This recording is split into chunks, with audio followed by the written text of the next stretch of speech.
Nós estamos, irmãos, conversando no livro de 1 Pedro. Eu quero que você abra a sua Bíblia em 1 Pedro, capítulo número 3, onde nós temos encontrado ensinos preciosíssimos que moldam nossa vida, nosso caráter, os nossos passos, fundamentais.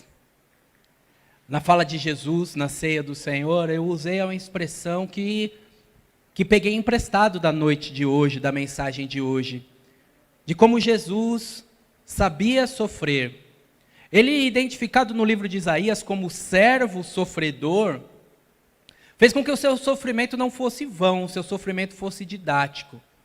E o seu sofrimento também fosse amenizado, por conta da certeza da presença de Deus, por causa da certeza de estar fazendo a vontade de Deus. E é sobre isso que nós vamos falar. Brinquei na classe dos homens hoje da EBD, que o tema da mensagem de hoje é preciso saber. Aí eles falaram saber viver. Não é saber viver, é saber sofrer. É preciso saber sofrer. Eu me lembro de irmã Odete de Sá, uma diaconisa sensacional, lá em São Paulo, na igreja que eu pastoreava. É uma mulher que tem uma história incrível, criou os filhos, lavando roupa, trabalhando em casa de família, e Deus direcionou, tiveram grandes vitórias. E aquela mulher, ela era a única crente em casa, e numa das celebrações da família, eu era amigo da família, e ela convidou para essa celebração. A filha alugou um lugar sensacional lá no ABC, do lado da General Motors, em São Caetano, um parque temático para a celebração do aniversário, e eu lá no meio. Eu não era o pastor, porque a família estava num outro ritmo de celebração. E aquela mulher que teve um aneurisma cerebral e passou 21 dias na UTI, com a sua idade avançada, cabelo branquinho, num determinado momento da festa, ela conseguiu dar uma volta na festa, e antes de cantar o parabéns, ela falou assim, muito simples, um português muito simples, e ela falou: quero falar uma coisa para vocês. Todo mundo ficou em silêncio, e ali naquele parque temático onde nós estávamos ali, as pessoas se reuniram, e ela com grande autoridade, porque pagava a faculdade dos netos, porque era sempre amorosa, sempre celebrava as datas com as pessoas, ajudava as pessoas, me ajudou muito. E no meio daquela fala dela, todos largaram o copo, o barman parou suas atividades, e ela falou assim: nós cantamos aqui, acabamos de cantar com o Titãs, é preciso saber viver.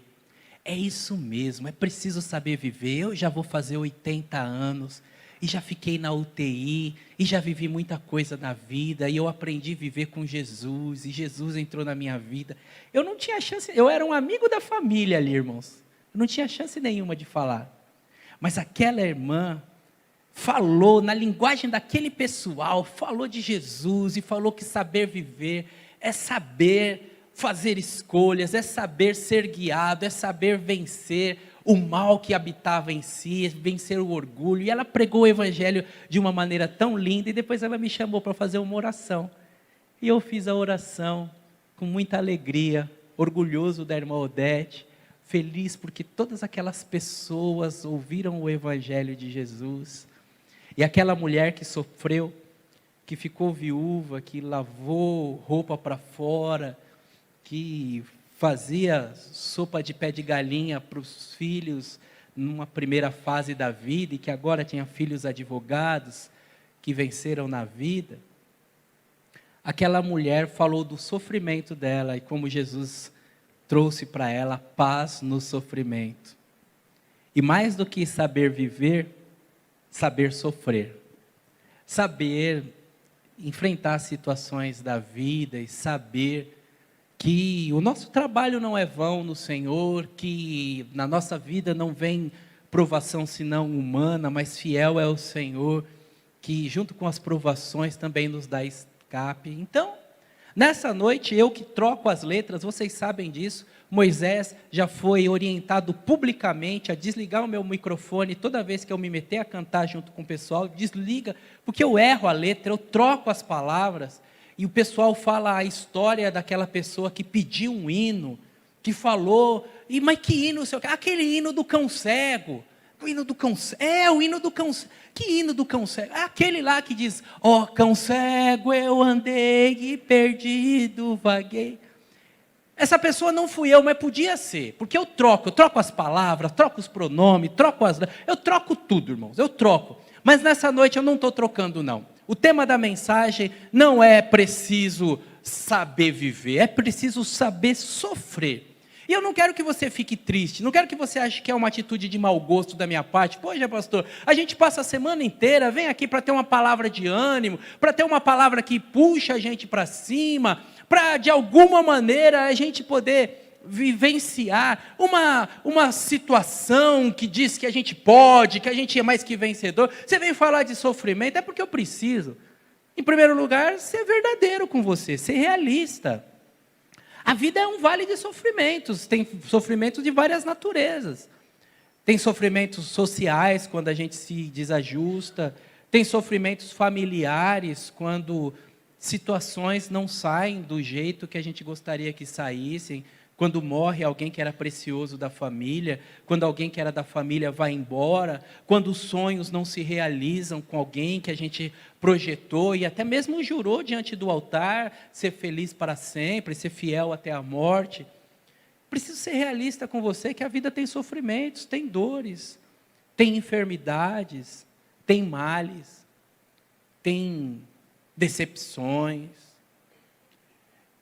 tem situações que vêm na sequência de um momento de alegria, que a gente vê aqui alguém que a gente ama cantando, mas quando a gente vai para a semana de trabalho, quebra um carro, desajusta uma situação, tem uma enfermidade na família. A vida tem sofrimentos, irmãos, e as palavras não são minhas, são palavras de Jesus, que disse que no mundo nós teríamos aflições, que teríamos neste mundo, neste vale de lágrimas, muitas lutas para enfrentar, mas que não nos deixou só nessa luta e nos garantiu que em meio a essas lutas, nós poderíamos ter bom ânimo e que as nossas lutas, elas teriam um significado, e por causa do significado das nossas lutas, nós que tememos a Deus, nós que somos de Jesus, as nossas lutas fazem sentido e nós encontramos força para enfrentá-las. Fortalecemos-nos no Senhor e na força do seu poder, e conseguimos sair ilesos do outro lado. E se você está enfrentando lutas, eu quero dizer para você, segurar na mão do Senhor Jesus, porque Ele conhece as lutas, conhece os desajustes de um mundo mau, conhece o que é ser rejeitado, conhece o que é padecer, e a Bíblia diz, em Hebreus, capítulo número 2, versículo número 18, que o Senhor, Ele se identifica conosco, porque Ele foi provado pelas coisas que sofreu, não foi provado pelas coisas que ganhou. Ele não se aperfeiçoou nas respostas que teve, não celebrou nas visitações que Deus lhes fez, quando ele clamou, Pai, traz Lázaro de volta, dá vista ao Bartimeu. Não foi nada disso que aperfeiçoou Jesus. O que aperfeiçoou Jesus foi o sofrimento, onde ele descobriu aquilo que no céu não pôde aprender, onde ele pôde se identificar conosco. E hoje, nós temos um sacerdote, temos alguém superior a nós, que pode ajudar quem está sendo provado. Porque ele foi rejeitado, foi cuspido, foi desprezado, foi agredido, foi fisicamente atacado das mais diversas formas, moralmente. Ele sabe. É por isso que a Bíblia traz na primeira apresentação do nome de Jesus, o nome Emanuel, ele é Deus conosco. Não Deus acima de nós, mas Deus entre nós. Não Deus distante, mas Deus presente. Jesus é aquele que diz que estou convosco todos os dias, até a consumação dos séculos.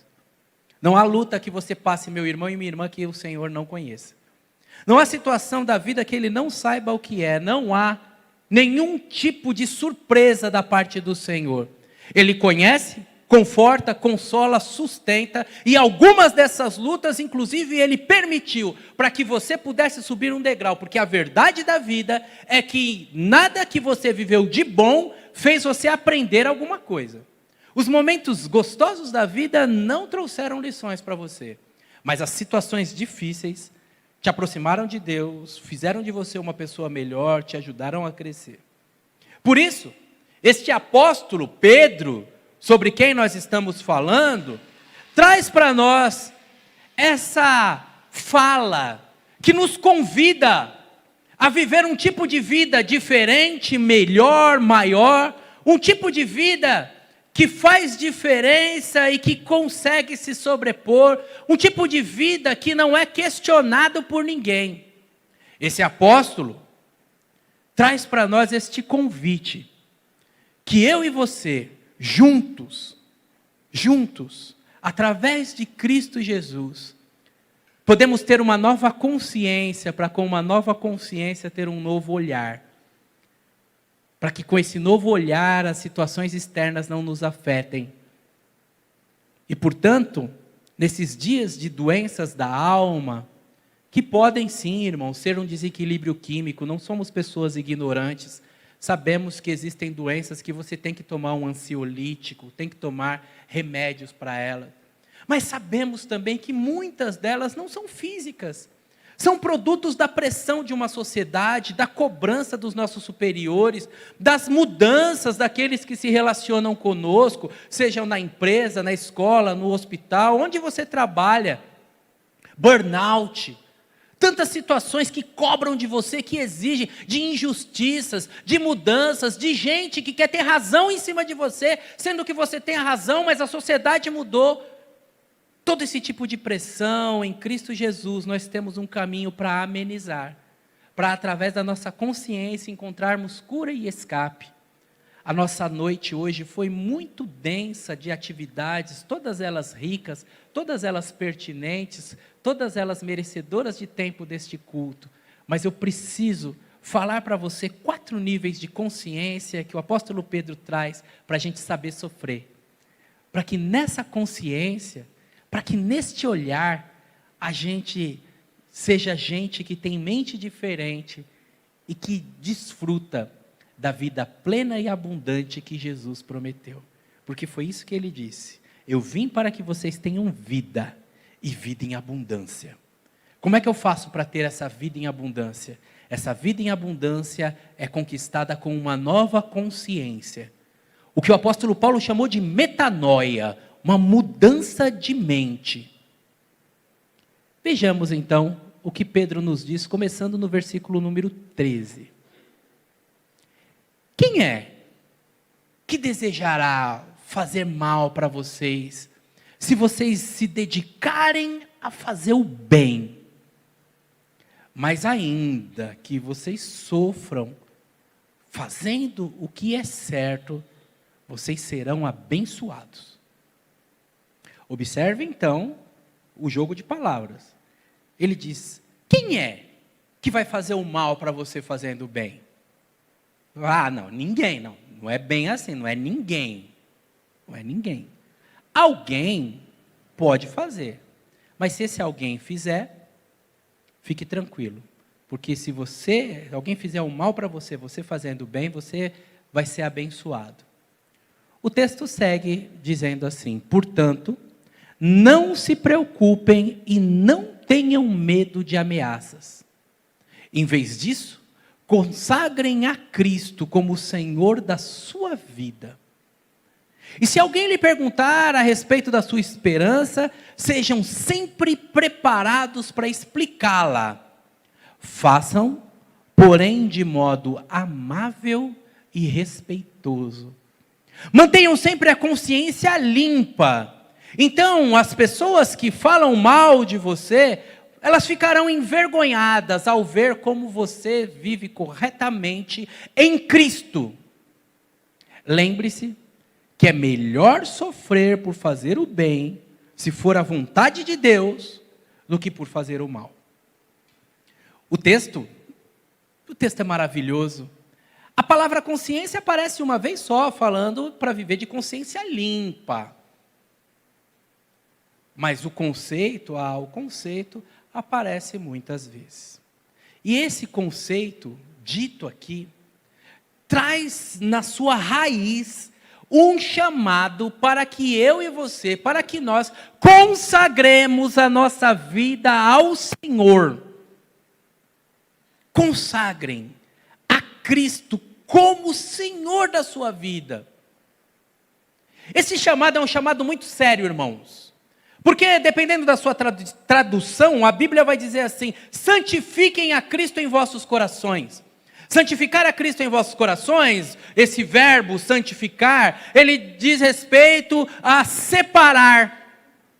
Até um coração, então, que reserva um lugar todo especial à pessoa bendita do Senhor Jesus. Consagrem. Coloquem o Senhor Jesus no trono das suas vidas. Coloquem Jesus no centro das vossas vidas. E uma ilustração antiga nos mostrava um trono com o ego, com o eu sobre o trono. E a experiência de conversão como aquela que tira a minha pessoa dessa condição de um pequeno reizinho, um pequeno imperador que manda, que quer que as coisas sejam do meu jeito, que de alguma maneira é orgulhoso, de alguma maneira é vaidoso, arrogante, que despreza as pessoas, que não leva os assuntos espirituais a sério. Tire esse cara do trono e coloque nesse trono Jesus. Vivam essa realidade. Essa realidade baseada no fato de que, se nós buscarmos o reino de Deus, se colocarmos Jesus no centro das nossas vidas e a sua justiça, aquelas situações que gravitam em torno de nós, elas serão resolvidas, organizadas, direcionadas, tudo mais será acrescentado. Consagrem a Jesus nos seus corações. Tenham uma vida centrada em Cristo. Um culto de hoje, como o de hoje, com muitas mensagens, às vezes a gente tem que vir costurando para não parecer que é uma coxa de retalho, a gente tem que vir trazendo para falar que tudo é um assunto só. Um assunto só, que é a pessoa bendita de Jesus, que nos salva, pessoa bendita de Jesus que nos dá razão para cantar, pessoa bendita de Jesus que nos chama para o ministério, e coloca no ministério alguém que contribui com o nosso ministério, que sofre as nossas dores e que adoece por causa do nosso trabalho. Jesus é o centro, que vem costurando, que as irmãs cantaram literalmente, mas que nós vamos entendendo, que Ele é o centro que nos faz anunciar para outros povos, através de missões. Ele é o centro. Consagrem Jesus nas suas vidas, e o sofrimento ganhará outro significado. E o padrão de comparação será outro, porque você vai se comparar com o inocente. Porque às vezes que eu sofro, eu não sou inocente. Algumas cabeçadas que eu dou, eu fui com minhas próprias pernas. Algumas escolhas que eu fiz, eu até fui avisado. O meu sofrimento não é gratuito, o meu sofrimento tem consequência. Mas o sofrimento de Jesus, é o justo sofrendo pelos injustos, Ele sofrendo no meu lugar. E quando a gente se compara com Ele, como cantava uma velha canção de um conjunto que participei, dizia que por mais que eu sofra, mais sofreu Jesus por mim. Eu sei que eu não mereço este amor que é sem fim. Por mais que eu sofra, mais sofreu Jesus por mim. A consciência do sofrimento do meu Salvador, a consciência de que, diferente dele, os meus sofrimentos muitas vezes são produtos da minha escolha, a consciência de que por mais que eu sofra, nunca vai se igualar ao sofrimento dele, é uma consciência que ameniza, que me ajuda a enfrentar, que me dá forças, que me dá certeza de que se ele venceu, eu vencerei também, porque a Bíblia diz que se com ele sofremos, com ele também reinaremos. Mas esse nível de consciência, eu quero ir de uma maneira um pouco mais profundo com você. Quero caminhar com você neste texto, já que no versículo número 13, ele fala que nós devemos nos alegrar por participar do sofrimento de Cristo. É isso mesmo, pois essa foi a fala de Jesus no Evangelho de Mateus. De que nós, quando temos uma causa justa, nós, quando temos um olhar correto, nós, quando estamos comprometidos com o Senhor, o sofrimento que passamos por Ele deixa uma marca na história. Seja da nossa vida, seja da nossa família, seja da nossa igreja. ecoa e vai para além de nós. Alegrem-se por sofrer. Jesus falou para os discípulos assim: olha, quando vocês forem perseguidos, fiquem contentes, vocês estão no caminho certo. Porque afinal de contas, só os medíocres agradam a todos, irmãos. Afinal de contas, esse mesmo Pedro, quando pregava no livro de Atos, disse que é melhor sofrer fazendo a vontade de Deus do que sofrer tentando agradar os homens. Os homens são insaciáveis, os homens mudam, os homens são voláteis. Se você quiser agradar as pessoas, você nunca vai conseguir. Nunca, nunca. Se você falar assim, todo mundo vem com a roupa da mesma cor, aí vai ter um grupo que vai falar assim, eu queria que a roupa fosse diferente. Aí cada um vem com a roupa com a cor que quiser. Eu queria que todas as roupas fossem igual. Não é assim? Você nunca vai agradar ninguém. Então, o nosso olhar, o nosso foco está em agradar Deus. O nosso olhar, a nossa direção, é saber que aquilo que nós estamos fazendo está na vontade de Deus. Alegrem-se por participar do sofrimento de Cristo. Porque esses ouvirão de Jesus: bem está, servo bom e fiel. Entra no gozo do seu Senhor. Porque esse Jesus ensinou que quem amar a sua vida vai perder. Mas quem perder a vida por amor dele vai encontrar a vida eterna. O nível de consciência que eu quero falar para você nessa noite, esses 4 níveis de consciência, não é para falar para você ter prazer em sofrer, não é uma coisa masoquista. Ai, que gostoso, estou sofrendo. Não, não é isso. Não é isso. É para dizer para você que na realidade das dores da vida, na realidade das perdas da vida, na realidade das decepções da vida, existe um novo jeito de olhar. E nesse novo jeito de olhar vai fazer sentido. Você vai encontrar paz e vai encontrar forças para seguir em frente. Ainda que os passos não sejam devolvidos a você, ainda que a pessoa que você perdeu não ressuscite, ainda que a doença não tenha cura, ainda que o emprego não chame você de volta, você vai seguir em frente, com a consciência leve, com força interior, para encontrar sentido nisso e com isso poder dizer: eu sou mais que vencedor naquele que me amou. Em primeiro lugar, eu quero dizer para você que o apóstolo nos ensina a ter uma consciência leve. Pastor, o que é uma consciência leve nessa mensagem que você tem que falar tão rápido e que você não pode se aprofundar? Consciência leve nessa mensagem que eu tenho que falar tão rápido para você é a certeza que você fez o que deveria ser feito. Aí você tem a consciência leve. Se o seu filho for por um caminho que você não gostaria que ele fosse, você tem a consciência leve: eu ensinei, eu expliquei para ele. Se a mulher foi embora porque o amor acabou, tua consciência leve: eu fiz o que eu tinha que fazer. Consciência leve: se você for demitido no corte da empresa, saber que você não fez corpo mole, não subtraiu nenhum bem da empresa, não foi malandro de alguma maneira. Sabe aqueles caras da manutenção que passa a roupa no chão, deixa a roupa suja para parecer que está trabalhando, mas todo mundo sabe que o cara é braço curto? Tem, não tem? Eu sou um cara da fábrica, eu estou ligado, eu conheço. Consciência leve, irmãos. Eu fiz a minha parte. Por isso, o Pedro fala isso. O Pedro fala assim, Quem vai querer fazer mal com você se você fizer o bem? Não, ninguém vai querer fazer o mal. Mas se fizer, eu sei que eu fiz a minha parte. E o bom é que nós em Cristo Jesus temos toda a força para fazer a nossa parte. Em Cristo Jesus nós temos as armas da verdade. Em Cristo Jesus nós temos a arma da justiça. Em Cristo Jesus nós temos o amor, o vínculo da perfeição. Mas ainda assim, sabendo que você tem todos os recursos, como pastor da igreja, eu sou obrigado a perguntar para você: você está fazendo a sua parte? Você está fazendo a sua parte? Se alguém sair da sua vida hoje, você pode dizer assim: foi porque quis, eu fiz minha parte. Essa certeza nós temos que ter. A certeza que eu tenho para você é que Jesus nos fortalece para nós fazermos a nossa parte. E assim você vai estar de consciência leve. Paguei para os meus funcionários um salário justo, estou com a consciência leve. Fiz o que eu tinha que fazer, estou com a consciência leve. Tratei as crianças com respeito, tratei as crianças com carinho, com toda a didática que é contemporânea. Estou com a minha consciência leve.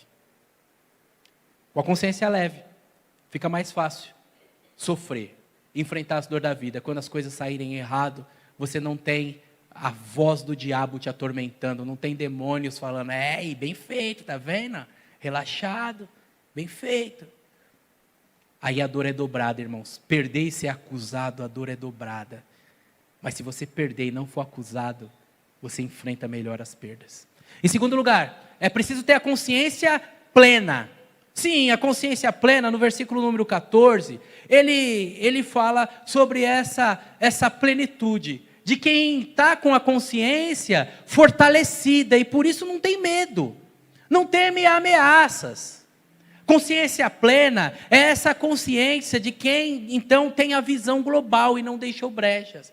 É essa consciência de quem sabe que não há por que se preocupar, que está diretamente ligado ao item anterior. Porque eu fiz a minha parte, porque eu orei a Deus. Eu não fiz um negócio de qualquer jeito. Eu não fiz as escolhas da minha maneira. Eu conversei com Deus. Eu conversei com uma pessoa mais experiente. Eu ouvi, eu vim para a igreja, eu segui a palavra, consciência plena, e eu não tenho medo.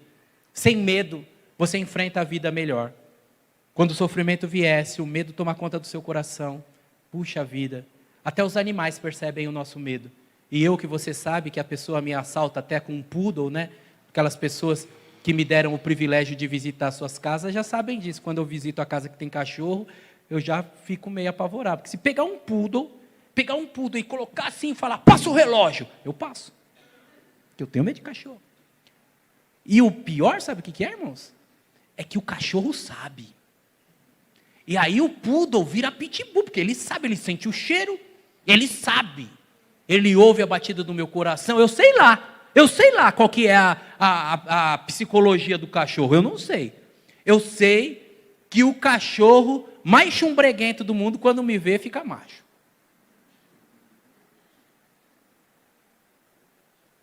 Não tenham medo, irmãos, das ameaças. Tenham a consciência plena. Não se preocupem. Por fazer o certo, por estar do lado de Jesus, por seguir a palavra, o medo está fora da sua vida.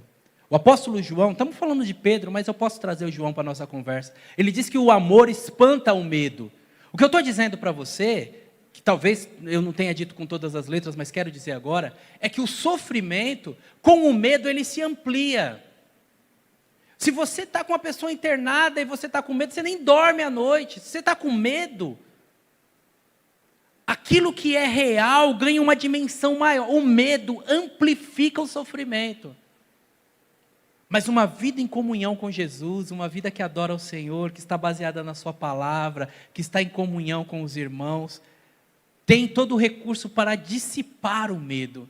Por isso que eu insisto em você, fortaleça a sua comunhão com a igreja. Por isso que eu insisto para você, entregue a sua vida a Jesus. Por isso eu insisto com você, vamos viver a comunhão de uma maneira bonita, irmãos, dentro daquilo que é filosofia da nossa igreja. Pessoas são mais importantes do que coisas. Vou falar de novo. Pessoas são mais importantes do que coisas.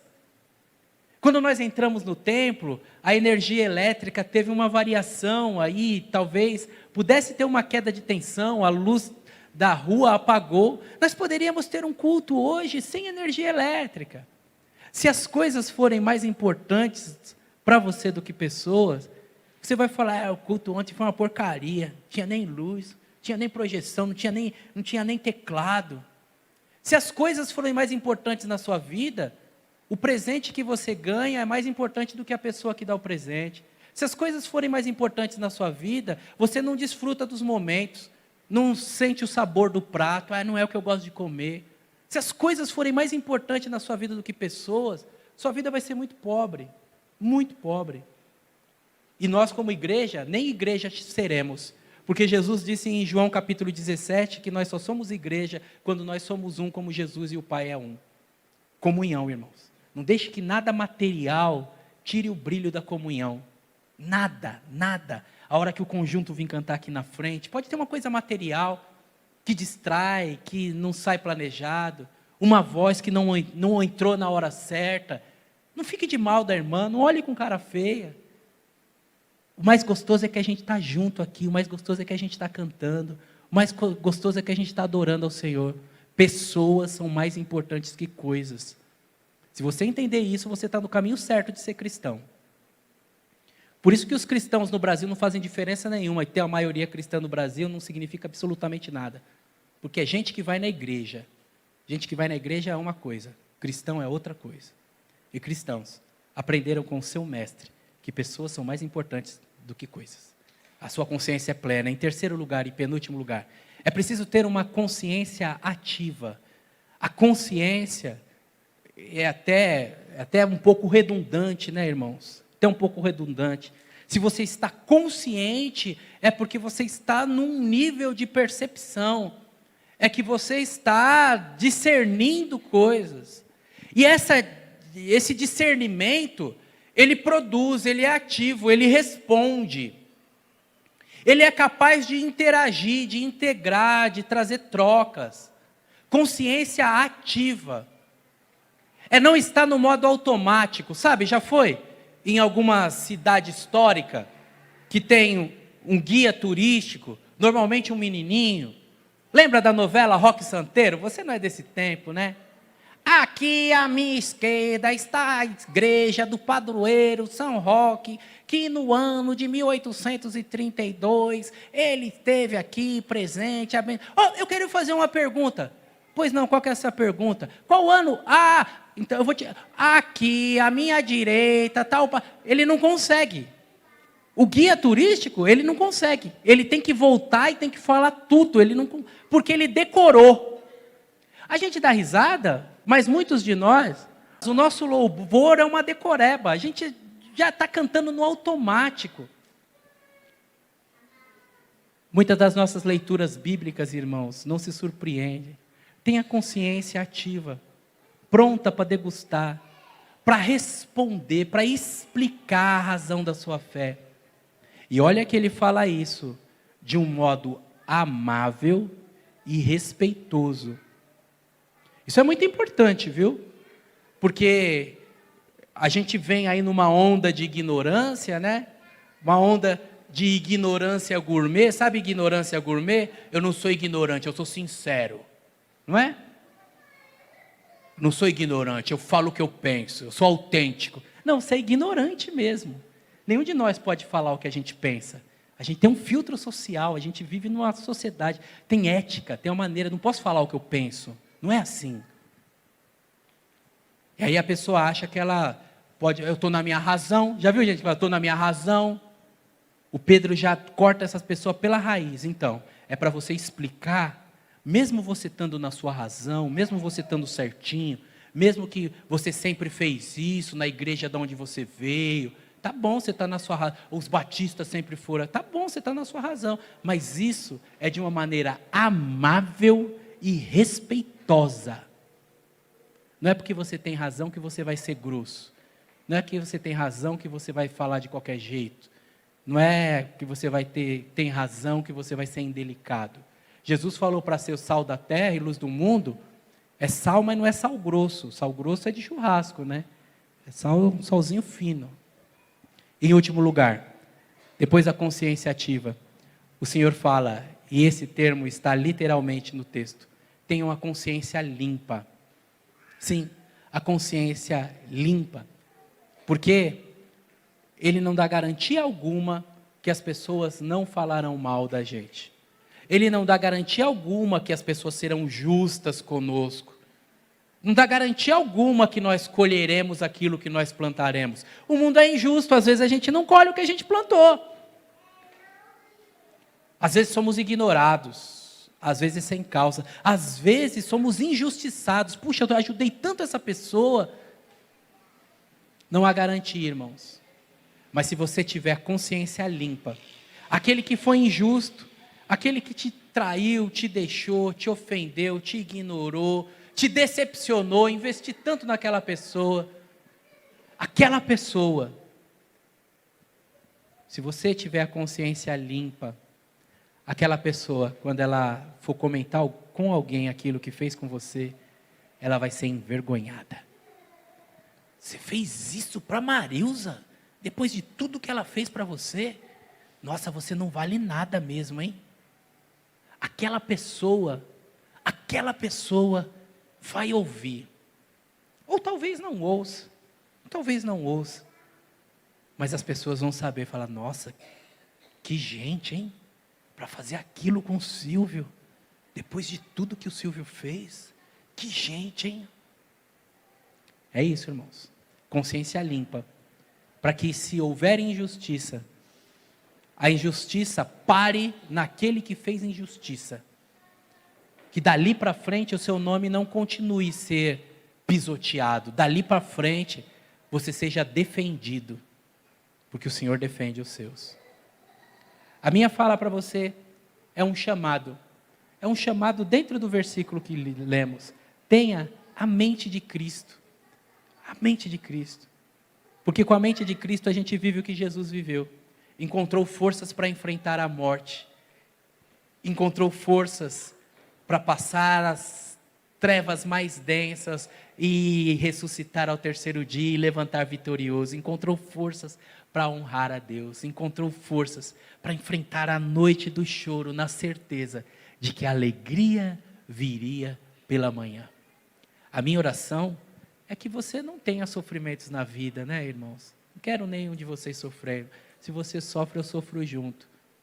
Mas mais do que isso, é para que diante dos sofrimentos da vida, a sua consciência guardada por Cristo te ajude a sair enriquecido desse sofrimento. E acredite, eu poderia abrir o microfone aqui, eu poderia, e você sabe disso, que se eu abrisse o microfone aqui, teria uma fila de gente para falar assim, ó, eu sofri, mas nesse sofrimento Deus me abençoou, nesse sofrimento eu aprendi, nesse sofrimento a minha família se organizou, nesse sofrimento eu me aproximei de Deus, por causa desse sofrimento eu que estava indo para o inferno a passos largos, agora estou encaminhado para os céus. Existe sofrimento, mas com uma boa consciência, guardada por Cristo, a gente enfrenta e esse sofrimento fica mais leve. Vamos orar?